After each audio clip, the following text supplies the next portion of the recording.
I'll show you the quickest and easiest way to set up your M1 Finance TOD, that is Transfer on Death Beneficiary Form in 2024. To get started, you want to log into your M1 Finance dashboard and scroll to the bottom right of the screen where you see this little text box. Once you click on that, it will open up a help section where you can ask the M1 Finance bot questions about what you have related to your M1 Finance account. Once you scroll down, search for help, you see add a beneficiary. Click on that. There's a few types of beneficiaries for M1 Finance. The one we're going to focus on today is for our taxable M1 Invest account, but there are a few options, so make sure you research which TOD form that you do need. So if you'd like to add beneficiaries more than one retirement account, please fill out the form for each account in question, and you'll send it email to M1 Finance at the very end. All right, so if we look down here, we see to add a beneficiary to a taxable M1 Finance account, we're going to download that TOD, and then we're going to send it to the accounts team. So if you're looking to add a beneficiary to your individual brokerage account or to another account, so we want to make sure we click on the correct form. That is that GMTOD PDF. It's going to bring up a web page.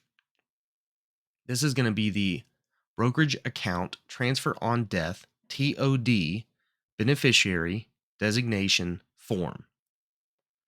Please note that the transfer on death beneficiary designations are not available to residents in all jurisdictions.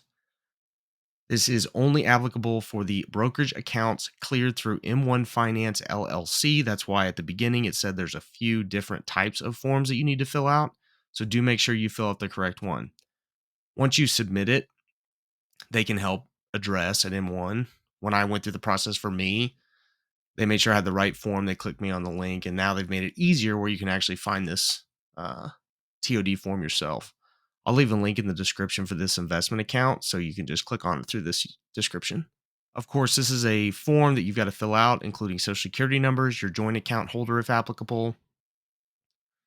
Again, this is an estate planning process that everyone should do when they are investing into securities.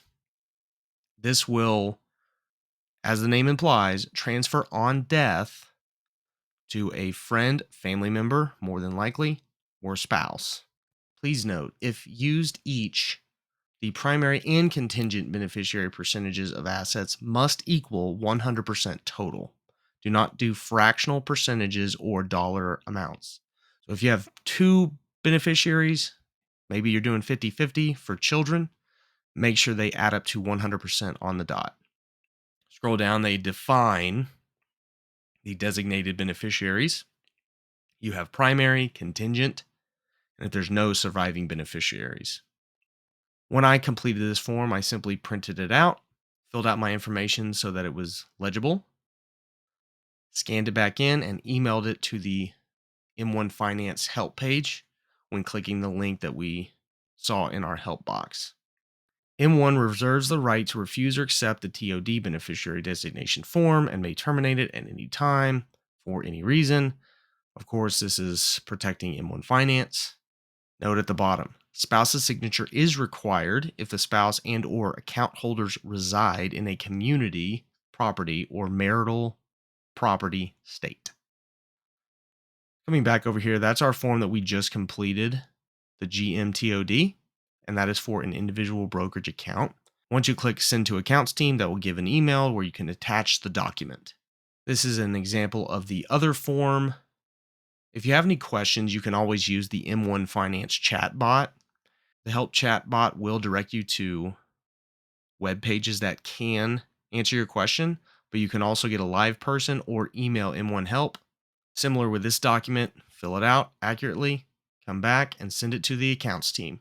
This is how you set up your M1 Finance TOD beneficiary form in 2024.